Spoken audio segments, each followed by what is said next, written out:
This is a time-lapse of 14 recorded hours of my work compressed into 2.5 minutes.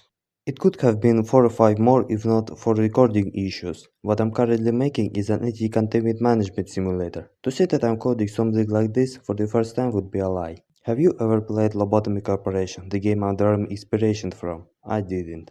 But I've seen a Roblox game themed around it, but I didn't like it. So I thought I'd make something of my own. Bloxotomy Corporation, I called it. So I do have experience of making an entity containment sim, but it's not about that. I've seen what Lobotomy Corporation is like on surface. Here's what the game is like. To progress further in the game, you need to complete a quota. Each time quota is filled, if there is an unoccupied room, entity will be stored there. In order to fulfill the quota, player must send the workers to work on the entities. Quota fulfillment depends on how much good work is done on an entity. Players send workers to interact with entities using 4 work types: instinct, insight, attachment, and repression. Each type has varying success rates depending on entity. If an entity escapes, player must suppress it to return it to containment. Art was not in my focus because I'm more of a coder rather than an artist. I did use PaintNet as a driving software for placeholder assets. I'm trying to make a foundation for the following developers to build upon: general classes for entities, weapons, and such. When I was making this project, I was thinking about how easy it would be to add in a new thing. To take the code and reuse it for a new entity or a weapon. With pathfinding logic, which gives workers the ability to navigate through the facility, which you can control. It has some bugs, but it gets the job done. I've documented as much code as I could, writing descriptions inside of my scripts, and even made a cheat menu. My experience with Godot/Redot is roughly 7 months, give or take a few weeks. What I made with it is a game called Loadout Architect, which you can easily find out by weeper.itch.io and download for free, PC or mobile. When I volunteered to be the first in this challenge, I did it impulsively. I threw together some ideas and went with entity containment. My philosophy when choosing an idea is for it to be not too trivial, but also not to be too narrow in creativity. And that felt pretty good in my eyes. What I'm hoping is that other developers will implement features I wish to be there. I've read some of them in the comments. And to maybe add something new of their vision, like the idea of defending against hostile organization. And like in original game, make new equipment so you could give them to your workers, add new entities to contain. I don't regret volunteering to be the first though.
Hey guys, I'm Deshu, a hobby dev currently working on my arcade racing project Jack of All Cars, which you can check out a demo that's available on itch. Today we are participating in It's Based Operator game, where we have 7 devs each spending 24 hours on this project with no communication. After receiving the project files, I immediately loaded it up and clicked play to see what state the game was in. The first thing I was greeted with was this amazing splash screen, followed by this. Quite the contrast. Luckily, a previous dev did provide some info on the UI, providing some context and the controls. Unfortunately, it took a few minutes to figure out what you do in this game. The reason being, a lot of it wasn't implemented. You can select these guys, and you can order them to move to a room. And that's it. Digging into the code reveals the intent of the game with a lot of code structure done, but not a lot of implementation. I felt my first task should be to polish up the controls, as I believe good controls are essential to a good experience, and this should give me some insight into what is currently implemented in the game and how it is structured. I fleshed out controls by allowing you to order workers to move anywhere in the level and adjusted the controls to function like what you'd expect in an RTS. These small changes made things much more intuitive. Once I was happy with the controls, I set out implementing the gameplay features. It seemed the idea was to keep these monsters contained and perform research on them. So I set up stats for the monsters to track how aggressive they are and how they respond to research. My implementation was simple: tell a worker in the room to do research, and the research progress fills. Hopefully I designed it well enough for other devs to easily expand upon it. To handle containment, first the monsters need to be able to break out of their room. I made it so that as they sit in the room, they get more and more restless. Eventually the room begins to lose power as the monster tries to escape, and once power runs out, they break out and roam around. I then built a weapon system so the workers and monsters could fight each other. After struggling with what kind of weapons and attacks to implement, I started looking through the assets already in the project and got a closer look at the monster sprites, which were really cool looking. I suddenly had this crazy thought of fighting the monsters in a Doom-like scene as sort of a boss fight, and I just ran with it. I built a poorly lit room, gave the player the ability to shoot lasers, and made fast-moving monsters out of the billboarded sprites. I gave each monster a unique set of attacks, such as ramming into the player, shooting lasers from their eyes, and birds. After that was built, I gave the workers the ability to start this encounter while in the room with the monster, and forced the player into this encounter when an escaped monster got close to a worker. At this point, my time was nearly up, and I wanted the project to have a win or loss condition. So I implemented a win and loss scene. Winning is triggered by completing research on all of the monsters, and losing triggers when all the workers have died. Although daunting at first, I really enjoyed working on this project, and I can't wait to see what we have in the end.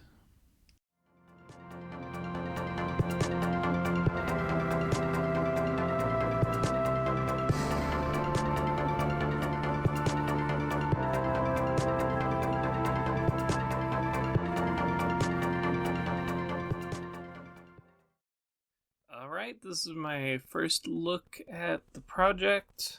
Let's see. So it looks like some kind of SCP type game, huh? So MS Paint art style. Occasional MS Paint style, okay. Oh, here we are. Here's the level. Here's a level of some sort. Let's see.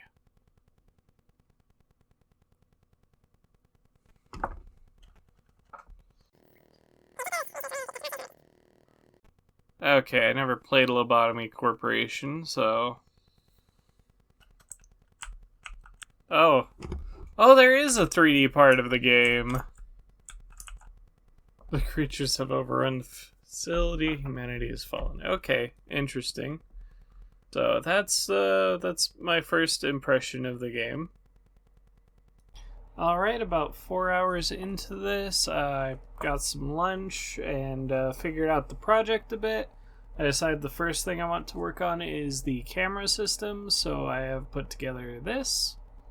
You can now move the camera around just by putting the cursor near the edge of the screen. It will go faster if you're closer to the edge of the screen.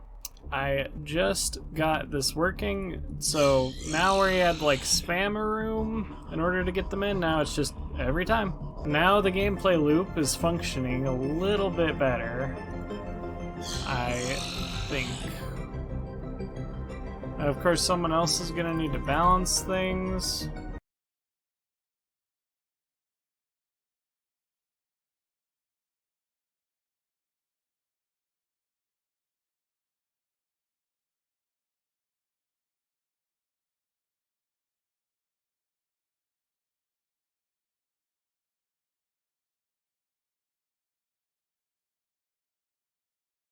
Here, you don't know if he's researching or just sitting there doing nothing. Now you do. We'll have a little like paper and he'll be writing. Anyways, so I forgot to record it, but I did make some textures for the ground. Now the ground, you know, looks like something. I don't know if I'm gonna make a background. That's a maybe. Alright, and welcome to the individuality update. Now they all have like their own individual cosmetics. I made 8 of them just to make them work, or to have like a good variety, and then it's just given random hue. But yeah, just to make them all look different. So you can more easily tell them apart if you need to. I definitely improved the playability, I think. I'm making it so that you can't just get workers for, well, that there's a system that makes it so you can't get workers for just free. And so I added a little money system. So basically the idea, this is why you would attack creatures if you wanted. Because if you defeat them, you'll get a little bit of cash. Overall, the game's like, you know, shaping up well enough. Everything seems to be working out so that, you know, there's a gameplay loop. It's pretty fun. A bit of strategy. Oh, I also wonder if someone will bug fix the navigation being real laggy. So if I just spawn a ton of workers, like you probably wouldn't in a normal game have this many, but if I just select like 3 or 4 and tell them to move, the game starts chugging. I don't know how to fix that, but that's something I could see getting fixed. But yeah, other than that, I guess that's my final impressions on the thing. On the game, and an overview of what I've done, and a guess for what people are about to do. Alright, see you later. Alright, so I just wanted to also make a little clip for my itch.io page. This is where I've uploaded my previously made games from as far back as like 20-something. Just little things I've made over time in my game development journey. I was told I could chill a little, and this is the only thing I could think that I want to show off. So if you want to check out a few little games, this one you can even play in the browser if you want to. Just a pretty simple endless runner, just utilizing the fact that Unity has shaders, really. But yeah, that's sort of the whole deal here. Just my itch.io page. Thank you.